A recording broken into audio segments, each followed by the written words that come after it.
This is the Russian Dynamite, Masha Slamovich. Becca here. This is not America's Sweetheart, Davian. It's Billy Starks. And the super fly guy, Trayvon Jordan. This is the fly side flyer, Jalen Brandon. Hardcore Princess, Jules Malone. Hi there, this is the Bubblegum Princess, Alexia Nicole. This is the Brazilian Wonder Woman, Christy Jane. This is the baddest black belt, Chennai Kai. This is Kid Bandit. The smash hit, Joel Bateman. This is Robin Renegade. Cody Hawk. Brutal Bob Evans. And you are listening to Wrestling with Entertainment, one of my favorite podcasts in the whole wide world. Hello, and welcome to the show. It's Wrestling with Entertainment, the only audio experience on the web today, previewing and reviewing the latest shows from WWE, AEW, New Japan, and everything in between every Saturday, and interviewing all your favorite wrestlers every Tuesday and Wednesday on YouTube at CastBox. Sponsored by Rogue Energy and Player One Coffee. I am, of course, your host, James J., alongside the leader of Squad, Kaliko Yos. 1-1, new year, same dogs on top. Good Georgia Bulldog. You thought I wasn't on gloat? Fuck you, man. And the American Scooter Dust. Huh? My Christmas gift finally came through. My Christmas and Hanukkah gift finally came. Want to know what I got? Sure. COVID. Ah. Damn. Well, it was a good week for Wrestling With, as this past Tuesday we interviewed Seabass Finn, one of his first interviews ever, and somebody that's coming up really fast, already on Chaotic Wrestling and Limitless Wrestling, and less than a year into his career. So we talk about all of that, fishing, tattoos, Man I Love Fishing, think about the acronym there, and a whole lot more, so definitely check that out. And then on Wednesday we interview Lilith Grimm, just made her AEW Doc debut. We talked that, wrestling in depth matches, being forging weapons, Renaissance fairs, and a whole lot of other cool shit. Can't say enough about those two interviews. Definitely go check them out. We should have news on who we're interviewing this Tuesday and Wednesday, when that information is available to us. Alright. It was a great day for wrestling? Question mark. We are wrestling with the news. And I think the biggest news story coming out this week was Stephanie McMahon resigning. Kaliko, you wasn't here last week to talk about Vince McMahon coming back, resigned, the sale, and all that crazy shit. What are your thoughts on what's going on right now? Okay. I swear this is like, have you ever seen that show Succession? Yeah. I swear to God, this is like Succession in real life, nigga. Like, it's just, but, this is the one thing I hate about wrestling fans, because everyone took a story about them being sold to the Saudis, and because the McMahon shit was true. She obviously sent the letter, because usually that's how CEOs retire, so that whole thing's true. But the Saudi thing was just so out of left field, and that people even took it and ran with it is just stupid. And the reason I know this is because when you're a publicly traded company, you just can't sell the company and then go private. You have to buy back all the shares that you bought, that people bought, which is AKA investments, and that's how they get the money. And everyone is sitting up here spreading rumors about sell your stocks. I'm like, dude, why would you sell your stock? They got to buy it back at a rate that they can't refuse to even get the thing through. I just think this is just the worst part of being a wrestling fan, is that the lie runs the world twice before the truth gets its boots on. Now, am I saying that the Saudis are not buying it? No, but what I'm saying is is that all these things, especially when when publicly traded companies are being bought, there's processes to that shit. You just don't go off and, oh yeah, we're going to sell it and call it a day. You know what I mean? This is why it's important to check every goddamn source in the world, and unless it's verified, because obviously we all fell for it in a goddamn Reddit thread. That's how crazy we are today. Check your check sources, check verify people. Don't even take my word for it. Back that shit up, man. Back it up. It's just ridiculous. Ridiculous. I think one of the reasons the Saudi rumor picked up so much steam is because out of all the supposed, buyers interested in purchasing, and I'm using air quotes here, the WWE, the Saudi private investment fund would be the only one that would take it off the stock exchange and make it private again. But even for them to do that, do you know just for them to do that is a motherfucker. It's not like somewhere you could just, oh yeah, we private now, because keep in mind they have to buy back every stock. Yep. Every stock. And if Vince is, let's say, just because Stephanie resigned, guess what she probably didn't give up? For stock. Her stocks. Yeah. She did sell off a bunch of her stock a few years ago. Yeah, she did. Triple H did. Vince did. They all do it because they'll sell the stocks, especially when it's a top tier stock. Because there's a common stock and like a preferred stock. So preferred stock get like most of the money, but they don't really get the voting shit. The common stock is what mostly, like I'm a stockholder, so I can vote for confidence of blah blah blah to runs WWE for the year or whatever the case may be. But they still would have to buy it back at a rate either close to the market or above the market, because that's just how it goes. They just can't go, oh yeah, we just gonna take this stock and without your permission and go sell it to the Saudis. And even and the two rumored prices I heard at the most was $115 per share. The lowest was $85 per share. And even if the WWE decides to sell for cents on the dollar, which don't get me started on why Vince wants to do this, because this is a whole cutting off the nose to spite the face situation. Let's not kid ourselves.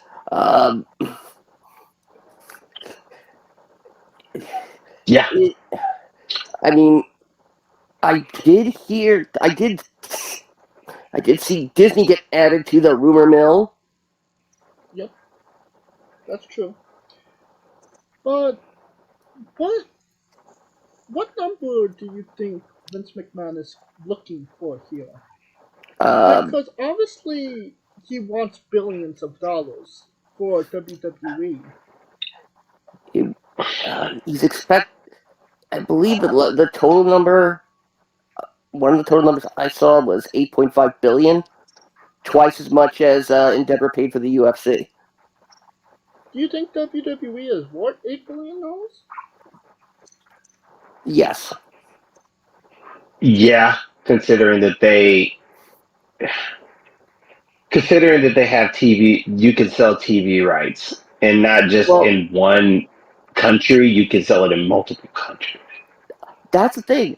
Which is what they've done. The TV rights are not factored into that because the TV rights are their own separate deal. This is true because those contracts are coming up soon. No. SmackDown's in the middle of it, and Raw is at Raw just got it because Peacock got it, right? No, that was a separate deal, I believe. I don't know because I mean technically they were already under NBC via USA. Yeah, Comcast Universal. Mm-hmm. What are your thoughts on Nick Khan and Tony Khan buying WWE? Fuck no. Fuck no. Fuck no. Oh, After what I saw Wednesday, fuck no. Fuck no. Fuck no. apparently, um, Triple H hosted a talent meeting at SmackDown last night in Green Bay to address the concern uh, uh, of potentially doing a mass walkout. He tried to assure them that Vince's return to being WWE chairman is to spearhead the search to see if they're going to sell the company and to who they may sell it to. If they're gonna sell it in the first place. Exactly. But I do feel like this is Vince. Like, since y'all ain't gonna fuck with me, I'm just gonna fuck this shit up. But the problem is that he's selling it. He's on the board to sell it. But the reason that people might not even want to do it because he's on the board to sell it. Exactly. And another board director is filed an injunction about claiming that a bunch of ethics, a bunch of ethics violations, and how Vince forced the board of the directors that are no longer there, how we forced them out and replaced them with his cronies. Yeah. Which all of this what screams. That's what it screams, really. Well, I mean, we knew something like that was going to happen anyway. But like, do you think? Obviously, him coming back it happened. It's going on as we speak. But do you think him wanting to sell the company is more of a publicity stunt more than anything? Why? It's WrestleMania season. The Royal Rumble from January to April is probably the most interested a casual fan is. But this isn't the. Well, obviously, casual fans aren't going. They're not on the spoiler sheets like we are, looking at what's going on with WWE. Obviously, we're a little bit more looking at everything, all aspects. So, getting the hardcore fans into what's going on right now. Because, I mean, obviously, I beg to differ. It's the hottest topic right now. I beg to differ on that part. Hey, I'm sorry to interrupt, but I beg to differ because even the casual fan, it's like it's the way the social medias works with algorithms, bro. Like you mentioned, like microwave, and all of a sudden you get like all these goddamn shits from microwaves. It's just weird how that works. Like you do a search for something, and boom, it's right there in your face every time. That's how that works. And even just saying Vince McMahon, everyone knows who he is, for better or for worse. And again, I'm gonna say this. This is Vince. I honestly think that Vince is not. I'm not sure if he's actually intending to sell. I think this is a power play, and he will sell if he feels threatened. But he has such delusions of grandeur that while yes, Vince is responsible for getting the WWE to a certain point, but I truly believe in the mind of Vince McMahon, in the mind of this 77-year-old man, that he believes that WWE success is only success if it involves Vince McMahon. Vince is in denial that WWE was even partly successful without him at the helm. I think he just can't let it go. I mean, how do you let go something that you spent, what, over 50 years building? Well, that's why people retire. Well, he didn't want to retire. He was given bad advice. But he really thought that sexual harassment charges would blow over. I mean, they have, for him, in the past, they have. You know what? But that's it. We're in a different era now, bro. Yeah. You know what? Vince sexually harassed me. What was the name? Oh, you're on the same boat as Probo? He tied me to the giant T-Rex skull in his office. And Are you telling us that T-Rex is a sex thing? He showed me his grapefruits, and then he violated me with his genetic jackhammer.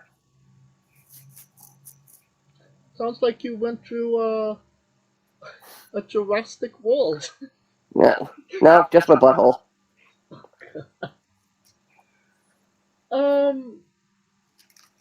Is it concerning that Stephanie McMahon has left the board and is no longer a part of WWE whatsoever?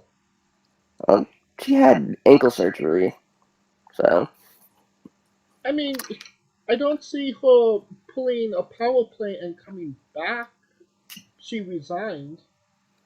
But I mean, stranger things have happened. But is it a bad thing? A bad sign that Stephanie McMahon has resigned?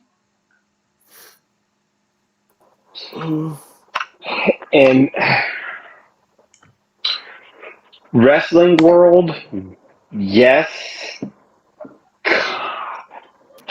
I would say she was closer to being the Genie Bus of WWE, if that makes sense. Yeah, the builder of the Lakers dynasty. Daughter of Jerry Buss. This is literally the opposite. It's pretty much in the same line, man. When people don't have, like, when it's hard to let power go, man. It's like, do you have the power to let power go? Vince, don't. And Stephanie, for better or for worse, she was basically like the on the corporate side, she was basically like the wholesome person in a sense.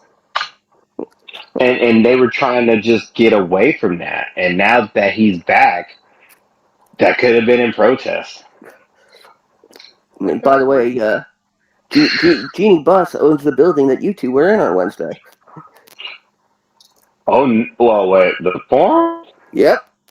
Oh, yeah, you know that thing went through everything. But I thought you was about to say, oh, no, Cronky owns SoFi. But yeah, it's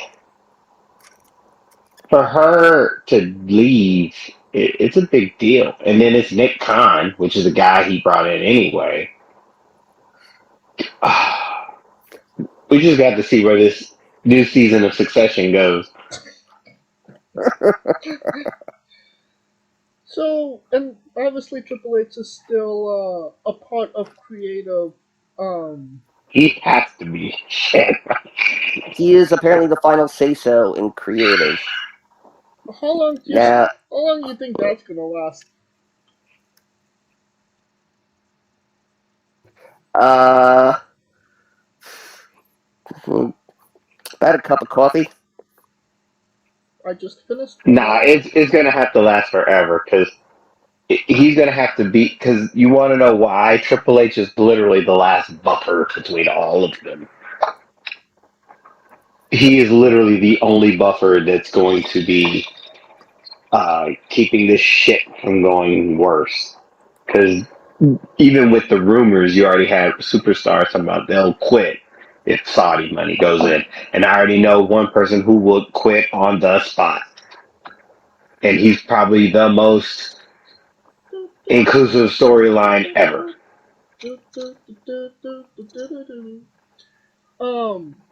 No, yeah, you're absolutely right about that. Um,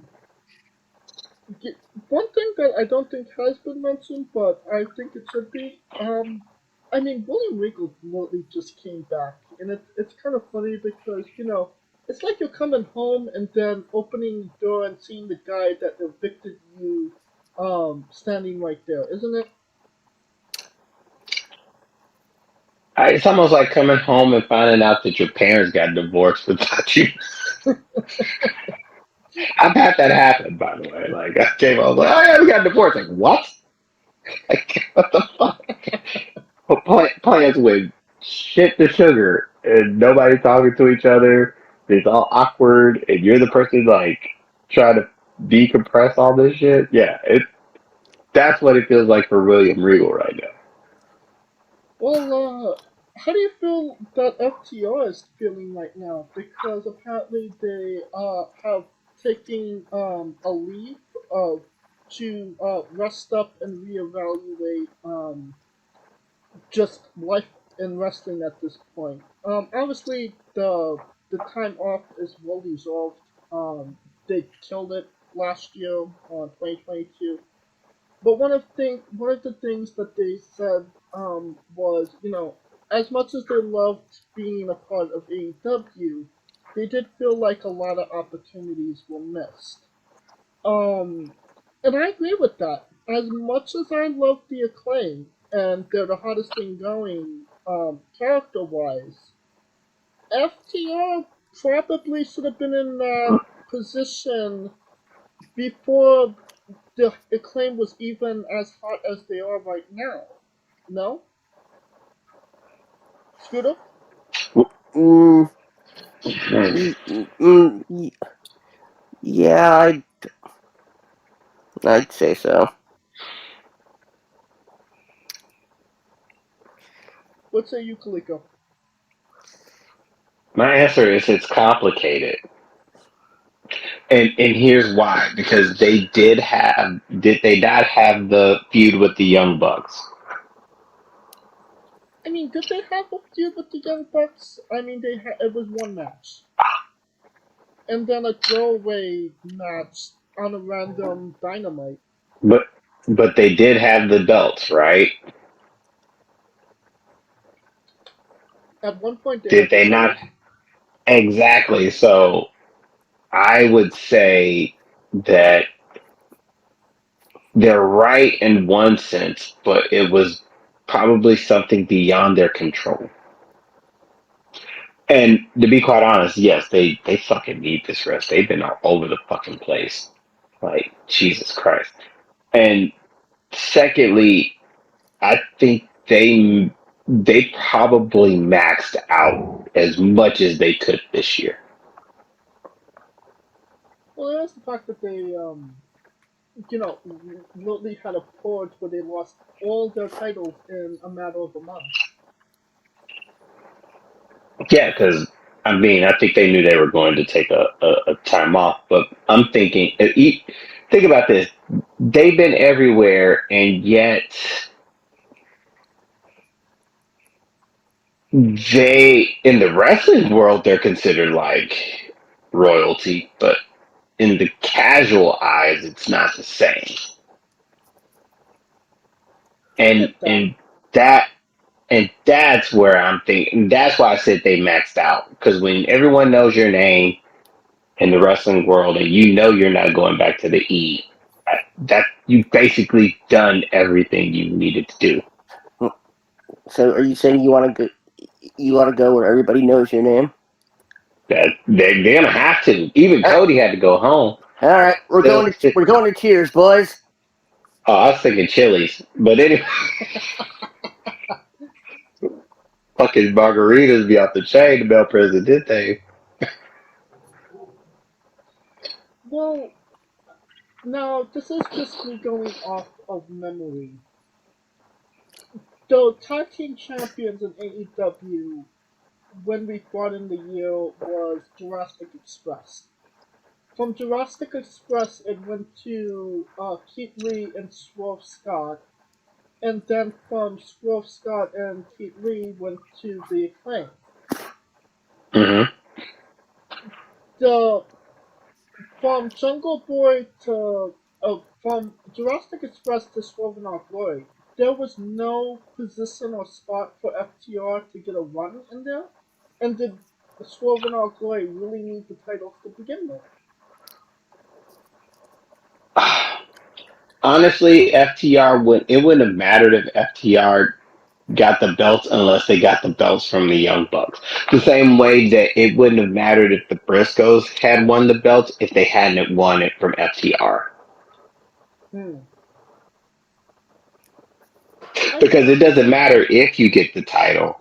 It's a matter of who you beat to get the title that invests people to even want to see you get it in the first place. Does that make sense? So basically you're saying we need one more Young Buck title run in order for FTR to win the titles. Well, that came and went, remember? Because they got it and they lost it.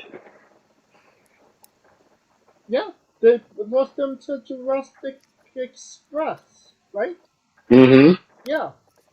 No, no. Lucha Bros. Lucha Bros. Young Buck. It was a Lucha Bros. Yeah. Yeah. So they had the moment in the sun that everyone was dying to have with the Bucks. It's just now, and this is the one thing I hate about AEW. We'll get to that later. It's more of the story aspect, but that's a whole different thing. We'll get to that when we get to that. Well, let's get into it. This Wednesday, the CM Punk Fuck You tour concluded with the match everybody knew, everybody wanted, didn't really want, but before we got go, the Christina Aguilera birthday match. The Elite defeated Lucha Bros, Death Triangle, and the Bastard Lip Hook. Yeah, it happened. Trios champions once again. Was there ever any doubt, Scooter? Nope. No doubt whatsoever. I knew it wasn't in doubt when they brought up all that Game 7 fucking Lakers Magic Johnson shit. That's when I knew it was over. Yeah, it's like in those Mel Brooks movies where someone looks to the crowd about something and the whole crowd responds, "Bullshit!" I mean, I'm surprised it took you that long to figure out the Bucks and Kenny were gonna win. Like, I knew immediately when they said best of 7 series, it's like, fuck yeah, they'll win this. Yep. Dude, they were down 3-1. They pulled that fucking LeBron shit on them. And yet they still haven't given FTR the titles. What? Hey, I got a lot to say about AEW, but that's a whole different. I mean, don't get me wrong, Omega is my mans. The Bucks are my mans. But goddamn. I felt a little bit more better about it, considering that Kenny is really becoming the Kenny Omega we used to know, that best bout machine / cleaner that wrestled Okada in the Tokyo Dome for 45 minutes. Considering, a week before he had probably one of the best matches of this year with Will Ospreay. I mean, it's not singles, but still. I mean, my prediction this year was that Omega's gonna be the one that takes the belt from MJF, but that's a whole get to that when we get to that. But I mean, it's good for him. I mean, shit, he's been out for a hot little minute, so he should be refreshed. And he's not. It's not like this was a one and done with New Japan. He's going to be starting a rivalry with Jeff Cobb very soon, or having a title match. He's the reigning United States champion, which is it's interesting how like all these companies are touching each other like Venn diagrams with consent. With consent, of course. Yes, with consent. They need an adult. They need an adult. I just find it funny that the Bucks, like, obviously the main wrestlers of AEW have regular songs as their theme songs. And of course, the Young Bucks needed a song as well. So, they got Wayward Son. Which I think is, I'm sorry, that's the stupidest fucking pick for a theme song.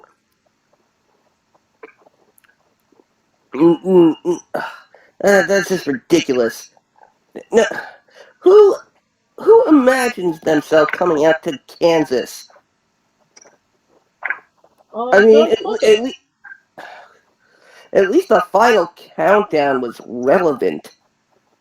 But it was also very expensive. I mean, it's yeah. I don't think Ring of Honor was paying royalties to Europe. The band for the final countdown. Hell no. They just like play that shit anyway. But Tony Khan would have had to because they're on TV. Holy shit! What? Oh, interesting TV. So, I apologize for taking away from wrestling, and we'll get back right into it after this. There's an Omicron variant spreading throughout New York City, and that's the one I have. Oh. Damn, Omicron's back. Omarion twice? Like, shit, I felt like that shit's... Yeah. So it's like a Omicron reading some shit? Like Omicron 2.0? Yeah. I mean... Like Matt Hardy version 2.0. My mother has all the boosters and still got it. So, yep, we're all fucked. Another pandemic is coming, I promise you. Back to wrestling! Mask up, y'all. So, just getting back to songs in pro wrestling. Okay, was it both Moria, Bostonia, the Jungle Life song? Tarzan Boy, whatever the fuck it's called. I mean, that fits. And obviously, it was a one-hit wonder, so you're getting it for cheap anyway. So no, you're not. You fucking crazy? No, he outright bought it. Baltimore. Yeah, Baltimore, man. Please, Mambo number 5. Ask your boy Lou Bega. Mambo number 5. This is also the guy that bought a song from Tom Waits that was only used once, and will probably be the only time it'll probably ever be used again is when we think back about when they do a retrospective on the career of Brody Lee. True. I mean, given how much the AEW crowds love singing. No, they don't. LA don't. What are you talking about? I mean, every song that came out, everybody was singing. And they didn't know how they loved it so much they didn't know the words. Judas in my mind. They didn't even know the words to the Jericho song other than Judas in my mind. Come on, bro. It's LA. But I am beautiful on the inside. They're Spotify to death, but god damn it, they don't listen to that on a regular basis. Well, neither does the Jericho Appreciation Society members. You forget, LA is Bad Bunny country, especially since he headlined Coachella. Another one. Not another one. Another one. It's ironic that maybe Judas was the only song I knew all the words to, considering I don't know all the words to Wild Thing, Wayward Son, the Baltimore song, The Jungle Life, or whatever the fuck it's called. We would expect you not to know the words, James. You were born when TRL first came out. Yeah, you were probably born the day I was on TRL. You know what I'm saying? Like, shit. Considering I don't know what 106 and Park was a TRL is, thing when fuck this shit on Mathis. fucking, wait a minute, you were probably born with, what was that? Imani. Fuck what I said. That was probably the shit you remember. It don't mean shit now. Don't want you back. Yeah, see? That's your shit. Like Soldier Boy. That's you. Tell him. Well, making a return this Wednesday was a one Adam Cole baby. It's been Yeah. 6 months since we've seen him. And to say that he got a pop, the largest pop of anybody else on the show, is an understatement. People were very happy to see him. I'm happy to see him, and I'm happy to see where he goes from here. Scooter, considering that he burnt the bridge with the Elite and there is no more Undisputed Era, considering Fish is in New Japan and O'Reilly is in the hospital, where do you see Adam Cole fitting into AEW right now?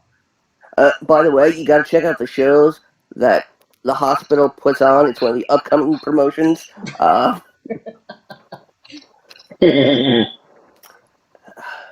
I mean, Adam Cole is a prime example of proving all you have to do is, if you dream, you can sleep your way to the middle. If you think Adam Cole is getting anything other than not, Adam Cole ain't going anywhere near the title picture. That's for damn sure. He ain't gonna go near the he ain't gonna go near the TNT Championship. Darby.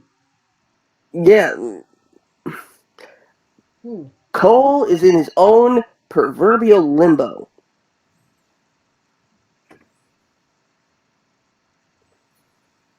That's an interesting point. Is he in a limbo, Kaliko? Limbo, Kaliko?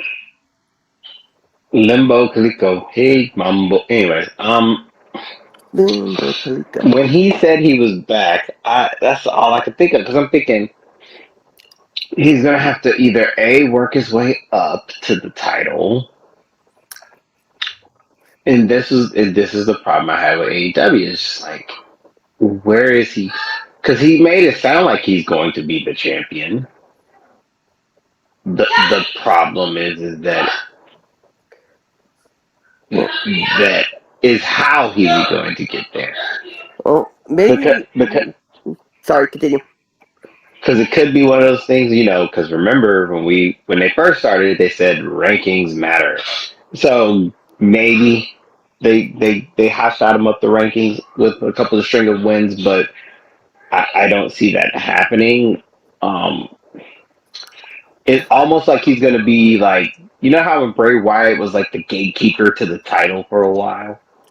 Yeah. Yeah. That's what it feels like to me. And I hate that for him. But that's what I seem like it's going to be. He'll be the gatekeeper, and then eventually he'll get a title shot. Well, I like Adam Cole. I think maybe that's the best place for him right now. Because obviously what he had was serious. You don't want to push him to a title opportunity right off the gate, and you don't know how his health is going to hold up. Not saying that he's injury prone or anything like that, but you have to have that question mark at the very beginning until you ease him up and see how he's doing. And I mean, when has Adam Cole never not been in the title picture? This might be a good opportunity for us to maybe fall in love with Adam Cole again. Have him be the opportunity. Have him be the Johnny Gargano-esque character on your show where he's going to have some of the best matches with the up-and-coming guys. some of them he'll put over, some of them they won't. Have a good storyline that doesn't revolve around, a title. Holy shit! You said AEW would have a good storyline. But That's all. That's all Cole wants is to be in the title picture. I'm beginning to think maybe we misunderstood him, and he didn't say he's back, baby. He said, "I'm black, baby," and he will but undergo a skin tint procedure. the problem with that is that Adam Cole literally in his nature as a character is cocky, so the Gargano-esque shit is not gonna happen. The only thing I can really see, the one thing I can definitely see is a Cole Moxley feud. Because they kind of switched off from being wrestlers of the year. Two years ago, it was Mox when we thought it should have been Cole. Then it was Mox, and Cole's nowhere to be seen. So I imagine, I imagine Tony Khan's got that on the back burner. And that depends on if he can stop people from, wanting to turn on Major League every time Moxley's theme hits. I think the most logical first storyline for him is Adam Page, because he was in the match he got injured. I mean, I don't believe Page was the one that injured him, but I mean, it's not like they could get Jay White or Okada to come back to AEW to do a one-off with Anna. Cole, that is. Well, probably. Well, might not be Jay White. I mean, Can't be Adam Page. Jesus Christ. You can't be having a battle of Adams there, sir. We have enough pages. We have enough cages. Have enough Adams. Jesus, yeah, nah. Did they not already We do good. Page, Cole versus Hangman already? The battle Yes, they with did. the Adams? Yes, they did, and it was remember, it was a main event for the yes, title. for the title. Because remember, AEW loves to bring them in, give them the title shot, they lose, and then they got to start all over from scratch. They do that to every fucking new person they bring in. Well, definitely see what happens to Adam. Tell me I'm lying. Well, was you saying something, Scooter? I was about to say, let's wrap this up. I have a date with MJF's mother. No, No. I think we I am all one do. of her human suitors. Speaking of human suitors, it's reported, rumor, innuendo, whatever you want to call it, Tama Tama and Hikuleo are being suited by WWE to come in. Everything going on, would it make sense for Tama Tonga? Let's start with Tama Tonga. Let's not lump them in together. Would it make sense for Tama Tonga to come into WWE Kaliko? I struggled with that because the thing is this. I would say go if you know that New Japan's not gonna push you past never open weight, right? Sorry, good ass line. Anyways, that's my thing. Is he going to get higher than what he is right now in New Japan? I'm honestly And if surprised they gave him what he has right now. I mean, it was Carl Anderson. Come on, bro. Anyways, And they also just signed Carl Fredericks. I mean, is there any reason to talk about Carl Fredericks? He was the young lion. I know who he is. I saw one of his first 8 New Japan matches. Live. But, So back to that topic. It just depends if he thinks. Because I'll put it this way: his max at WWE might be the same max at New Japan, but at least you're getting paid more. would he get paid more? I would think so. They wouldn't, because they got to make an offer he can't refuse. True. I mean, the thing about WWE is you're going and you're going to be with your friends, Anderson, Gallows, and Styles. And you might be making a good bit of change, but you might not be doing anything worthwhile. You might be going for the 24/7 title that's not even existent anymore. New Japan. Our truth to go. New Japan, it seems like they're finally giving him a little bit of recognition and acknowledgement. And, I mean, maybe he won't go further than Neville Openweight Champion, but I mean, at one point, Neville Openweight had some, like, really legendary matches in the history books. So, I mean, it's not like he can't raise the value of that title. What are your thoughts, Scooter? Mm. We're talking about Tama Tonga, right? In the general scheme of things? Yes. Honestly, I see Tama Tonga more as a world champion than Hikuleo. I think. Yeah, continue. I think Tama Tonga can go very far in the WWE if he just gets a shot. And something that WWE needs is a Samoan who's not part of the bloodline. Isn't he? Well, I mean, they can. No, that's what's his face's kids. That's Haku's kids. Yeah. Haku ain't with the bloodline. They At least not that I know of. They just put him with Rikishi. Back when his cup of coffee in 2001.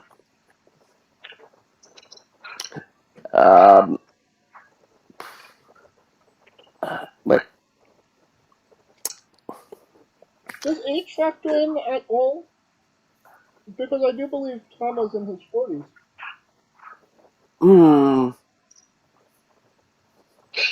Who, Tama? Yeah. But here, okay. I'm gonna give you. To me, when it comes to wrestling, 40s is your prime. Because in your 40s, you're smart enough, you should be smart enough to use the psychology without having to do all the monkey spot flippy shit where you could actually use psychology, right?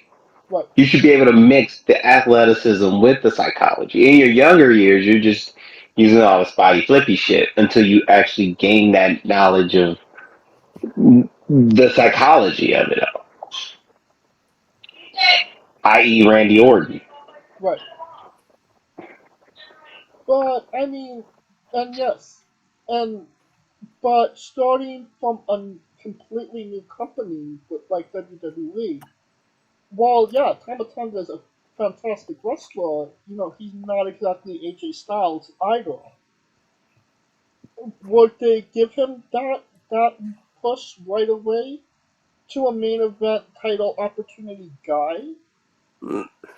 Because I mean, if you're going years and years, that window closes a lot faster.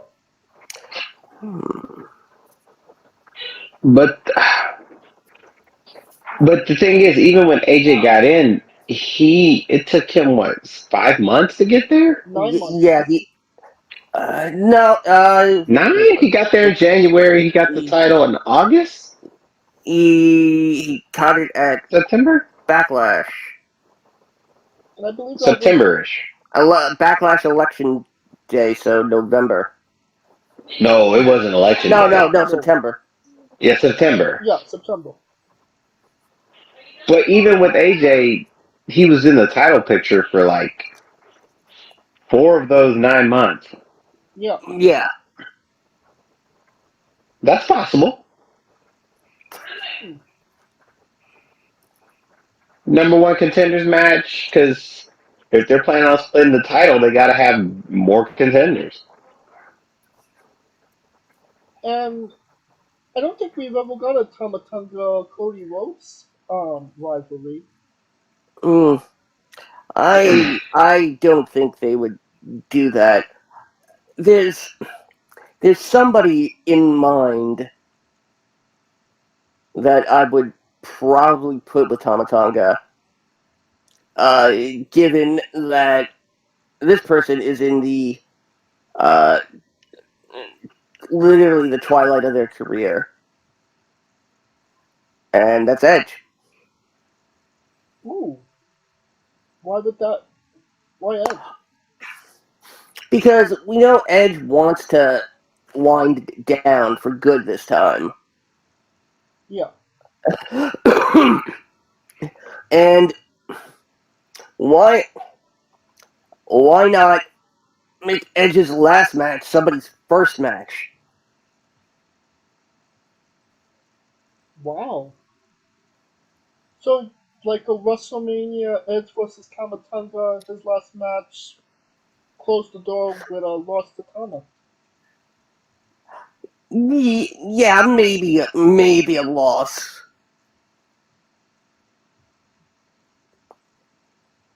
Interesting.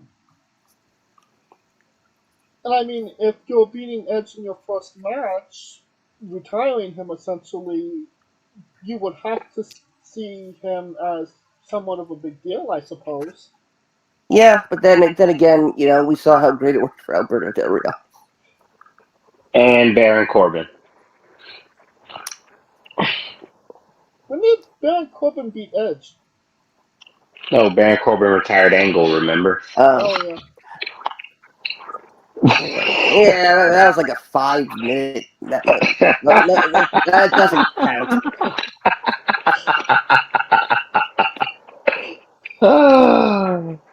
Karen Angle has had better matches than that. We should have a unhung WrestleMania match. WrestleMania uncircumcised.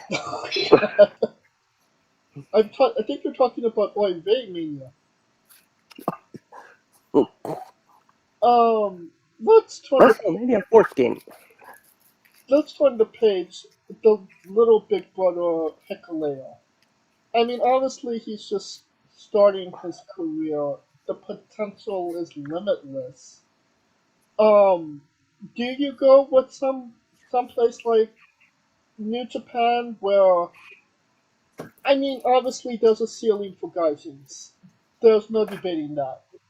But it seems like they have been a little bit more open because they love their kaijus there. And they just lost Jonah.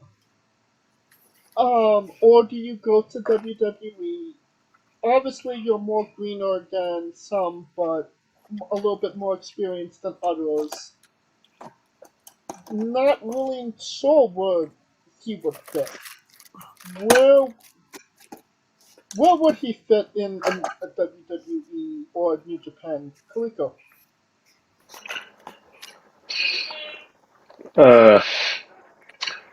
New Japan, he would be if he stayed, he could possibly be a building block. WWE, he'd be at NXT, and Jesus, God knows what's going to happen, whether he moves up or down, right?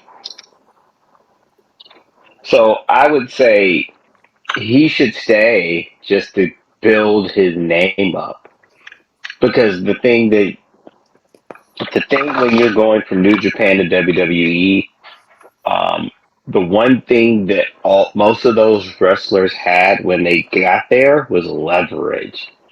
Asuka had leverage. Nakamura had leverage. Kyrie had leverage. So I would say build your name, get the leverage, and then you can use that leverage, and that way, you'll have more value. So that way, they'll put you in better positions. Scooter? Well, Hikuleo, after a stint in NXT, I see two scenarios. One, you make him part of the OC. Or two, you make him Rhea Ripley's new boyfriend and you kick out Dominic. Ooh. Can't kick that prison Dom, man. Come on, son. That's death row Dom, son.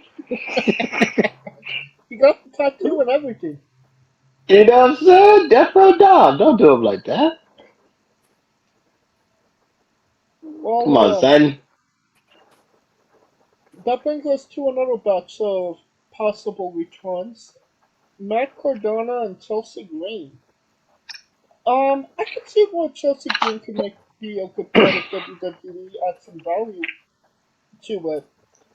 But in your opinion, and this is just my opinion, has Matt Cardona done anything in the time he's been fired from WWE that would add to his stock or value to say that this is a guy that we could do something high profile with?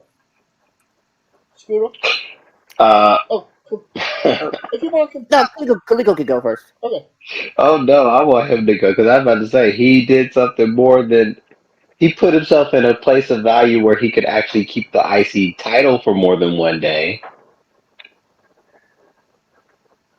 That being That he could actually have a mid card title run. To me, it's just a matter: is he coming back as Zack Ryder or Matt Cardona? That's the end all be all right there. he has to come back To as me, Zack Ryder. There's no debate. he can't come back. He cannot. There's no fucking way he could come back as Zack Ryder. They own Zack Ryder. Obviously, he's going to be Zack Ryder. No. He's got to come back as Matt Cardona. Because if he comes back as Zack Ryder, remember, this is character. And if you're bringing him back, you have to bring him back opposite of what people remembered him in order to gauge intrigue in the first place. Was Chelsea Green in WWE? Yes. Oh, yeah, she rolled her ankle like 38 times. It was just her body game on her. Yeah, in one match. Yeah. Could he be Zack Green?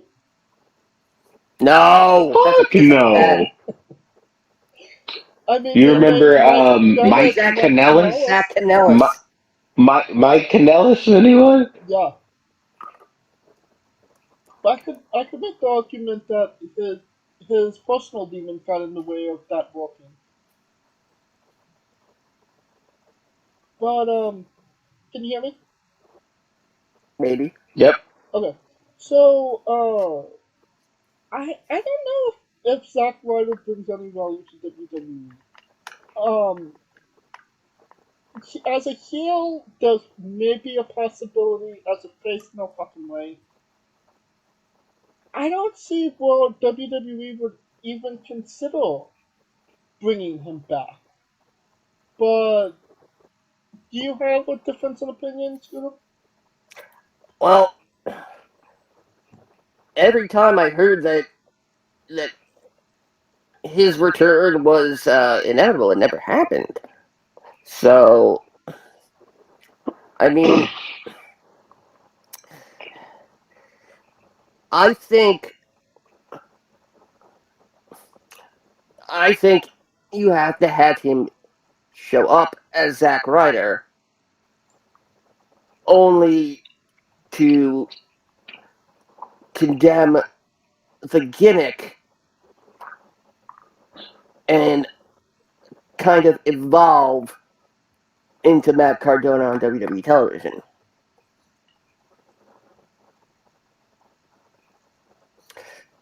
you have to have him. You have to have us take him seriously.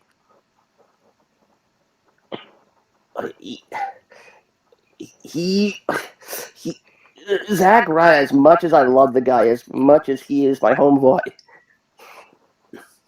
Ryder was in a class with guys like Adam Rose, No Way Jose, Fandango, Dirty Dongo.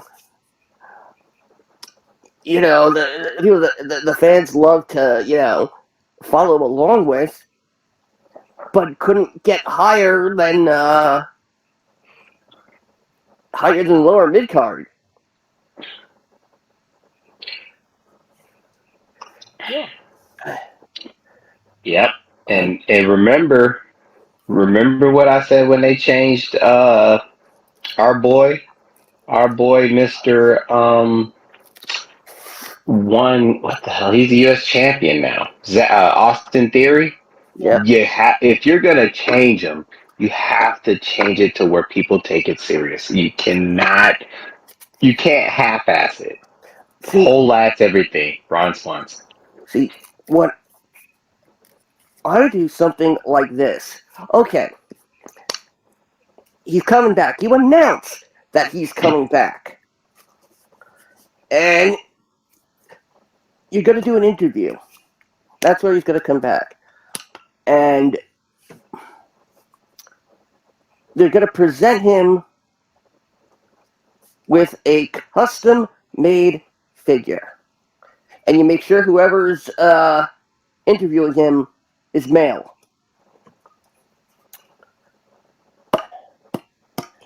And you have the figure made out of what looks like solid silver or gold. And right before he thanks the fans, he decks the interviewer.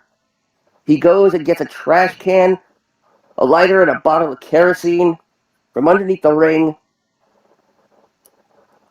starts a fire in the can, throws the figure in.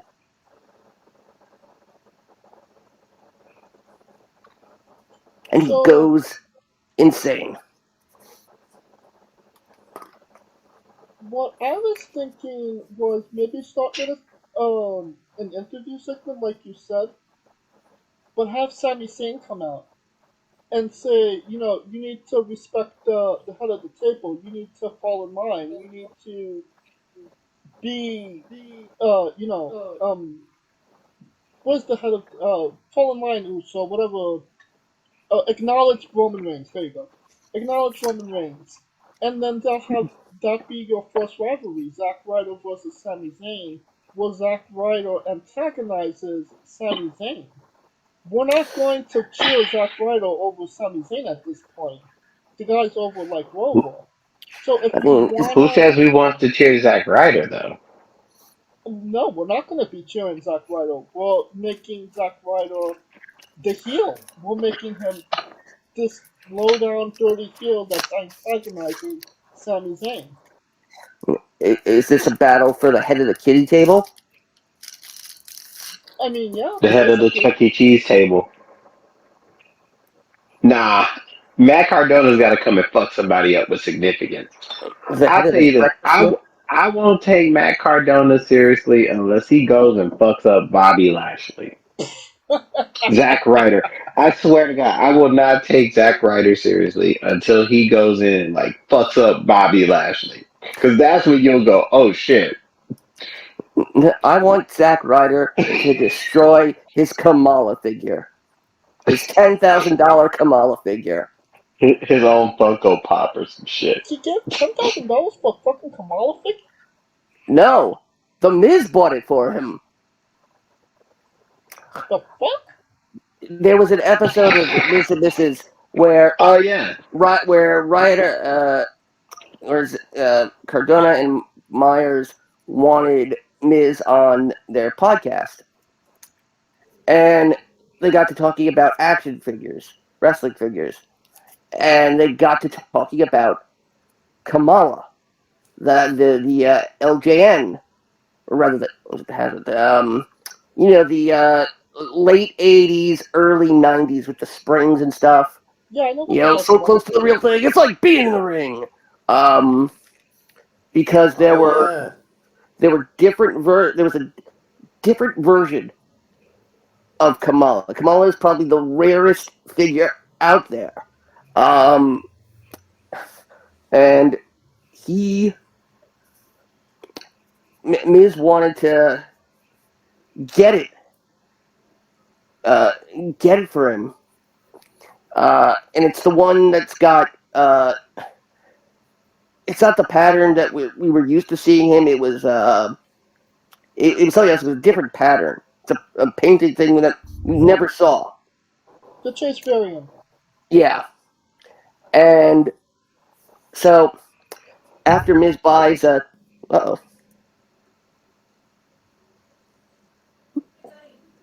Somebody drop? Coleco. We had 2 Colecos at one point. No? Okay. Was it 2 of me? Yeah, 2 okay. Colecos. So, and after Miz, God, I forget who sent him to,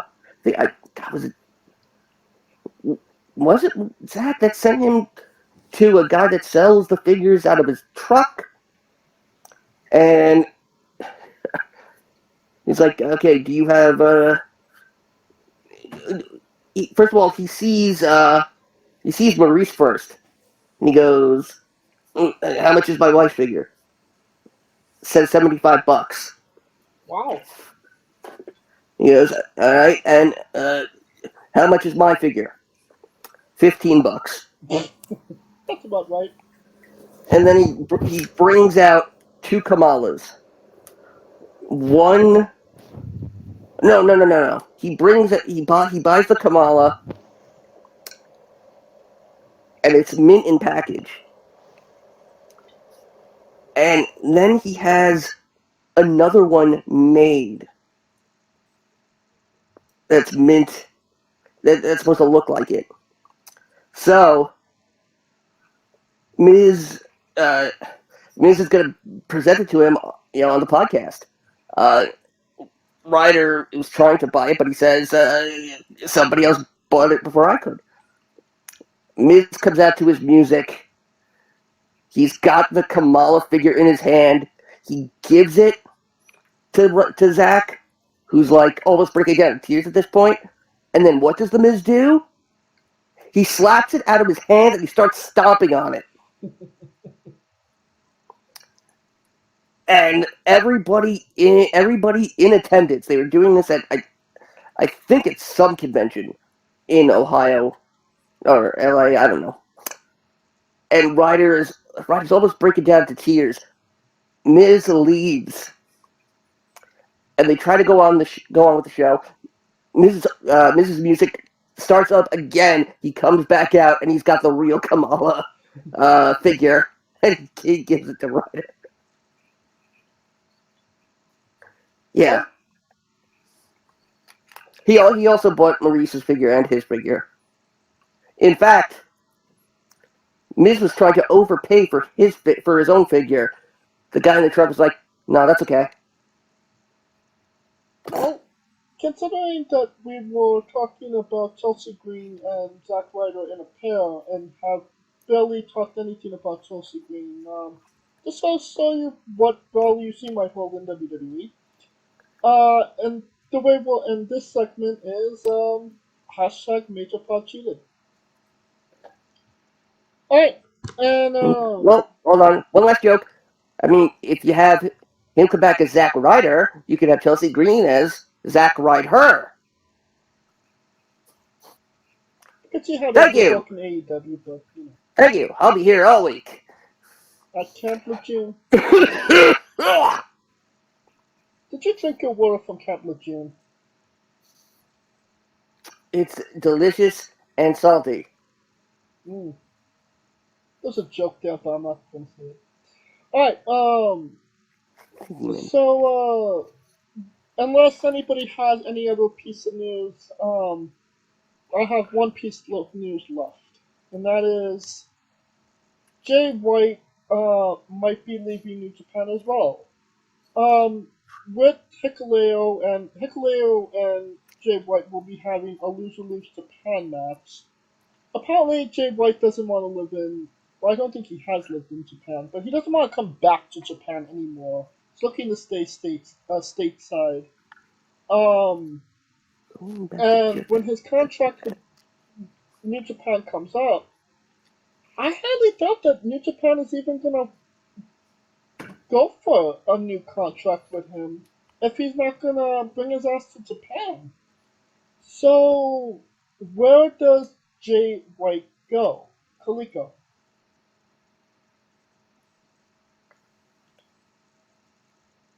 Did we lose Kaliko? We may have. Yeah. I don't think he was here to begin with. But, you know, them ghosties and whatnot.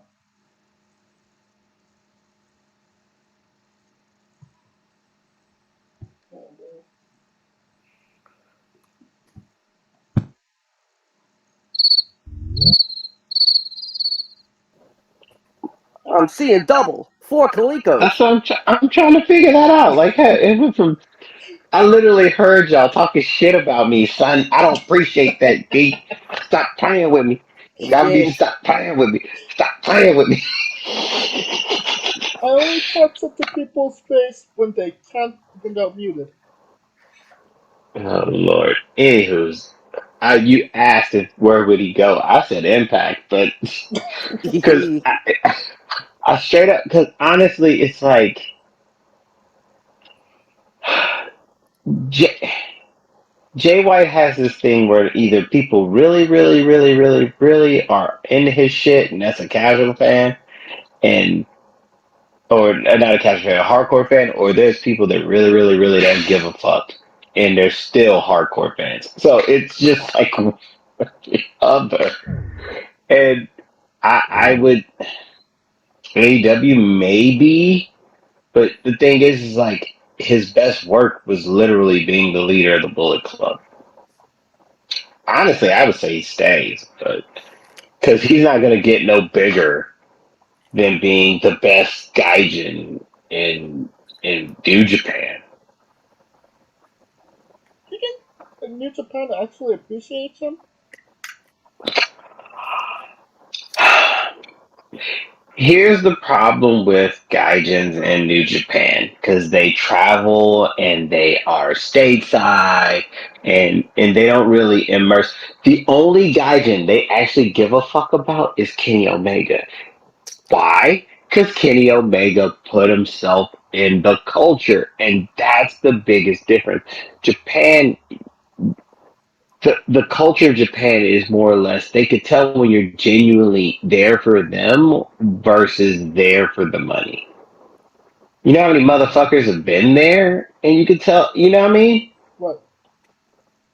Like Kenny Omega literally became the culture to the point where he speaks Japanese. He could cut promos in English and in Japanese, which to me is which to the people is indicative of the fact that hell, at least if you're gonna come over here and make us pay money for you, at least know how to speak our language. The same thing that these Americans be talking shit over here. Difference is he did it over there and they love him for it. That he's in their culture, he's into the video game culture, he immersed himself there. But and until a person of does that, they'll never really be truly accepted. They'll be tolerated, but won't be accepted. And even then, Kenny still had like a ceiling. Right. But the problem was is that once he became the champ, that's the ceiling. Because you ain't gonna be the face of New Japan. I'd be damned you're in Japan and you the face of New Japan. I mean, I feel like the only ceiling that's is not being broken anytime soon is that a Gaijin main event, well not main event, but wins the main event of Wrestle Kingdom. Because that's the only thing Omega, Osprey, White, even Styles didn't do. They haven't won the main event of Wrestle Kingdom. Didn't Omega win the main event? No. He lost to Okada and Tana. The two main events Yeah. anyway. Oh yeah, you ain't getting over in front of they people in the biggest show of the year. Huh? Good point. But So I mean, he either stays and does that, or he becomes switch lame. Switch Lane? blah. Switch blah blah blah. Switch bland. There it is. Hey, I'll have you know I have many ancestors in Switchblend. It is the land of my Switchbit ancestors. He needs to stay because my problem is he's gonna go over there and get if he comes over here he's gonna get lost in the shuffle in AEW for fucking sure because AEW don't know how to handle motherfuckers. They really don't. Real talk. But he doesn't want to stay because he don't want to go to Japan. He wants to stay in the United States. So is New Japan really going to shell out that type of money for somebody that's not going to come on Japanese soil? Unless he remember when they were supposed to been trying to be Mr. New Japan USA. I mean, does anybody watch New Japan Strong? I do. It's on YouTube TV sometimes, but other than that, no. I have New Japan DVR'd with but God knows I haven't watched it. But that's Yeah, you know what I'm saying? Japanese New Japan, not American New Japan Strong. Well, not of us can get up at the the crack 3 in the morning. Shit. at the crack of 6 p.m.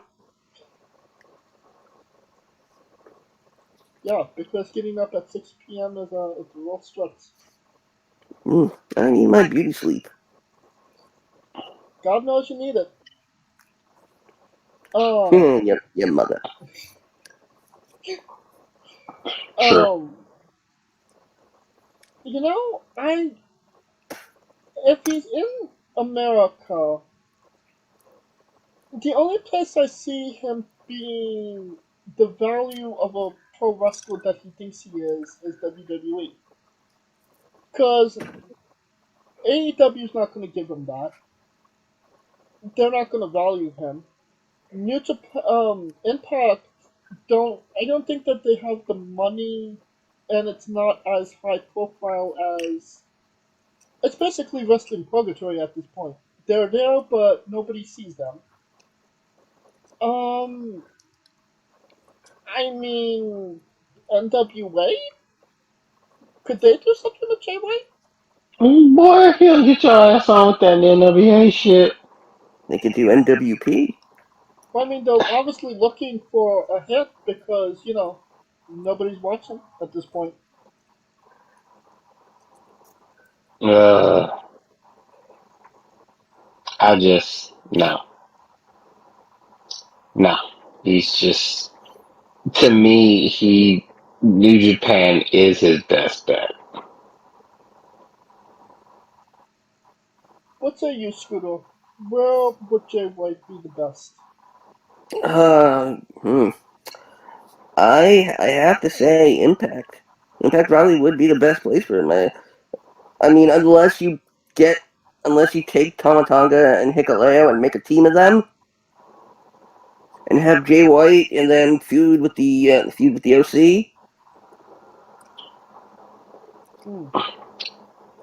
I mean, the OC? But technically, Nah, Jay I White don't. would be an OC, and Tama would just be maybe not OG. what are they called? Judgment Day, because he got kicked out of Bullet Club. Yes. And Finn, I guess, kind of got kicked out? Kind of, sort of? Well, he's not part of the OC, that's for sure.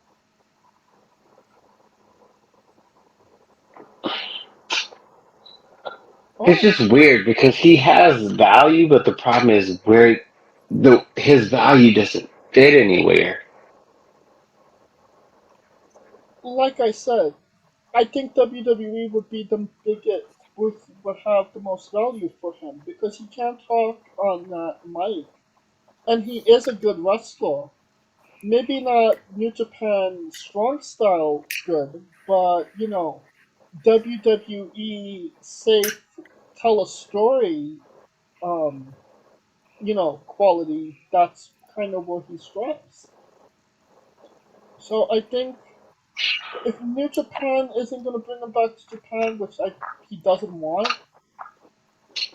he has no value being on Strong, so he would have to go to WWE. I think. I mean, it just depends. Because didn't they just do? Did the Bullet Club side, did the Bullet Club in itself, didn't they just do like athletic wear? Yeah, like an Under Armour deal. So basically, he's the face of that. Be bulletproof with the Bullet Club. Don't get shot. I know. He should have just did it and you get a bulletproof vest like the 50 Cent version. And just kind of. But Bullet Club? You mean the cops?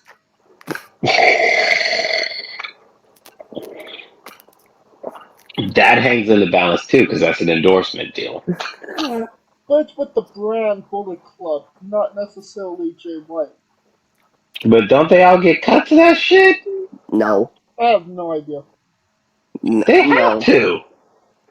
$10 got to be somewhere like, bitch, I want my royalties. Okay, if they sell any merchandise for Fergal debit, sure. Fergal debit. Prince debit. Fergal. He's Fergalicious. Fergalicious. Oh my god. You know what though? That song London Bridge, that shit goes hard. How great is got the terrapin in this? Oh shit. Did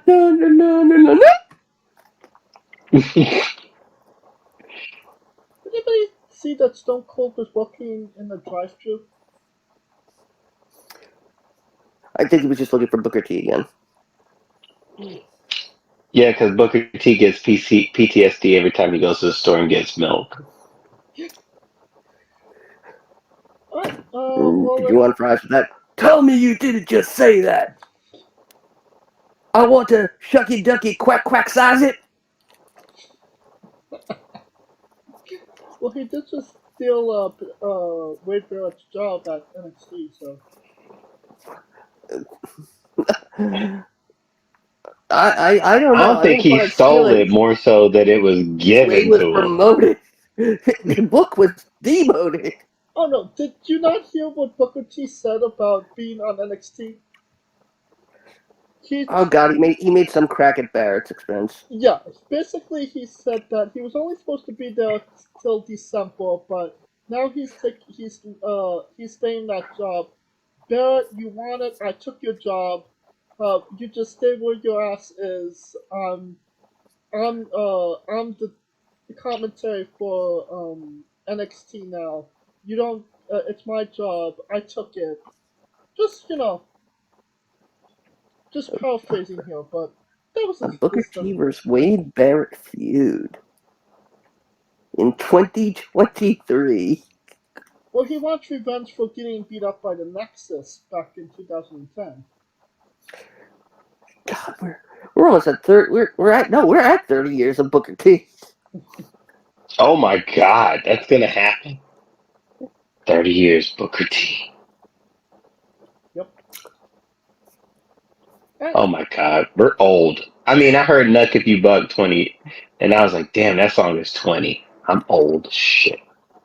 Yeah, when I realized that Ric Flair is actually younger than my father. It's a sad day for everybody. Well, And then, and he died at least 3 times. I mean, well, did you know? And this is all on the Ric Flair documentary that just came out. Did you know he was struck by lightning? yes, That's surprising. that dude. I'm like, yo, he's had 30 lifetimes. But we found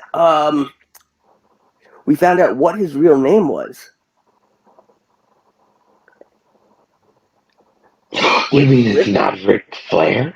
Ric Flair was not born Richard Fleer. Richard Fleer was born Fred Phillips. Wow. In Nashville. Oh my in God. Nashville, Tennessee. And Phillips? Ric Flair was part of what happened in 1949, what was known as the Black Market Baby Scandal. Yeah, I knew that.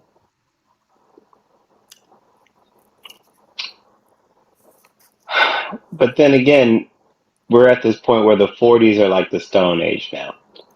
Keep in mind, we're at an age where the 90s is literally like the 80s now. Yeah. Which means to James, it's ancient fucking history.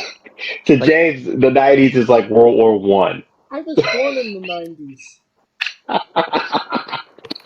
That's my point. Like you don't even remember.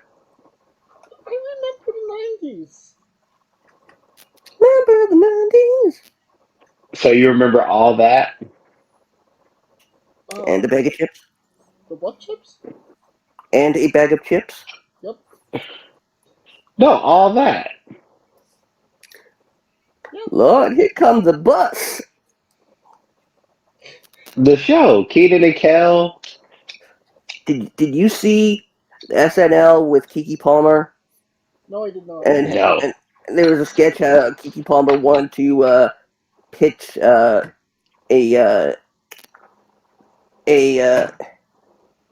new version of Keenan and Kel, except it was Keenan and Kelly. No. If that bitch don't go her take her ass somewhere, how dare she? And the funny thing is that she was about 5 months pregnant. And you know how the phrase, the catchphrase was, "Oh, here it goes." Hers was, "Oh, here comes the bus." Man, if she don't get her ass. Now, usually I don't say this, but I'm going to say it now. If that bitch don't get her ass on somewhere trying to fuck with Keenan and Kel. But wait, they ended up, turning it into a drama where it revealed that Kel, they wanted somebody to do the Kel's orange soda bit, and Keke Palmer's character wanted to do it, but Keenan said, "Nah, we already got somebody to do it," and in walks Kel. That's right. Who loves orange soda? Kel loves orange soda. Is it true? I do. And then a robber comes in and accidentally shoots Kel. Let this all know that this is Swahili to James, because he has no idea what the fuck we're talking about. And during this whole sketch, Keenan and Kel were just tolerating this. They were getting super annoyed, but they were like, whatever. And at the end, they revealed that there's a light at the end of this tunnel. Jordan Peele's casting us in the sequel to Nope. And up flashes a poster for Yep with Keenan and Kel on it. Now back to wrestling. Does anybody Does anybody have anything that they want to say news-wise? Meanwhile, back at the ranch. Yeah, don't take his shit from Reddit. Jesus Christ. 50 no's and a yes is still a yes. Remember that, boys. That is true. And that will conclude this episode. Thank you for listening. If you like what we're doing, please like, subscribe, comment. We're on YouTube and Castbox. Join us Tuesday and Wednesday for new interviews. Follow the show at Wrestling with E on Twitter. For information on who we're interviewing, when we're interviewing them, links to those interviews, and a hell of a lot more. And on Instagram at the same name at Wrestling with E. You can follow me personally at JamesJ993 on Twitter and at JamesJ993 on Reddit as well. Oh no. I think I'm 777. Oh God, Jesus. Fuck me. Where can we find Kalika? Oh man, I didn't even get to talk about the cult meeting. I mean the AEW show.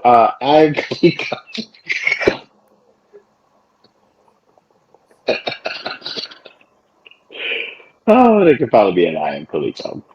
And what's your Reddit account? I don't have one. I gave up. I just snoop in as a guest, depending on the topic. Like if I want to find college football tickets.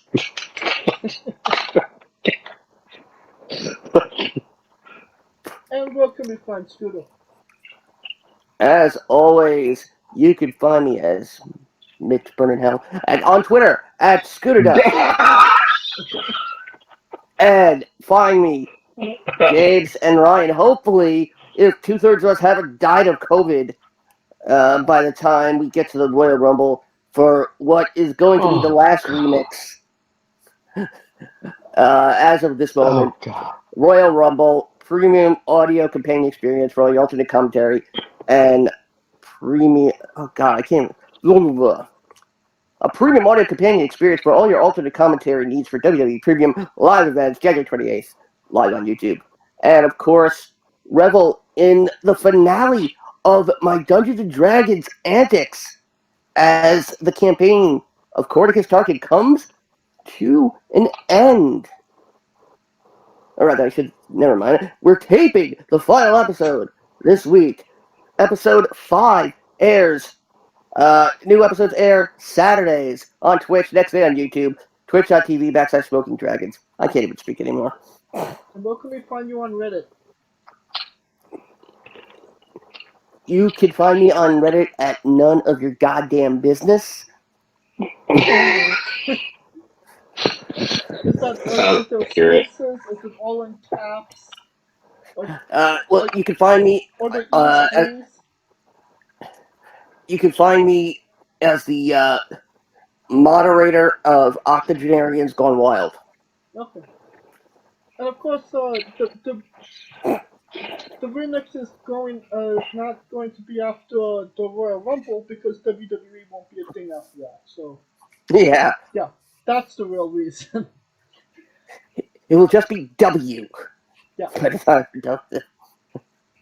I never thought that Wrestling with Entertainment would be the only WWE in existence. But here we are. Well, I can't wait for the World Wildlife Fund to start putting on pay-per-views. Panda fights? Well, come on. Oh yeah, definitely. Bamboo. You want your bamboo stick matches. Alright. Before Pedal is called on our asses. For Kaliko Yachts and Scooter Dust, I'm James J, and this has been Wrestling with Entertainment. Mitch Burnell. Hey folks, this is the Colossal Mike Law, and you are listening to Wrestling with Entertainment. Enjoy the show, support these guys. We appreciate it very much. We'll see you at ringside.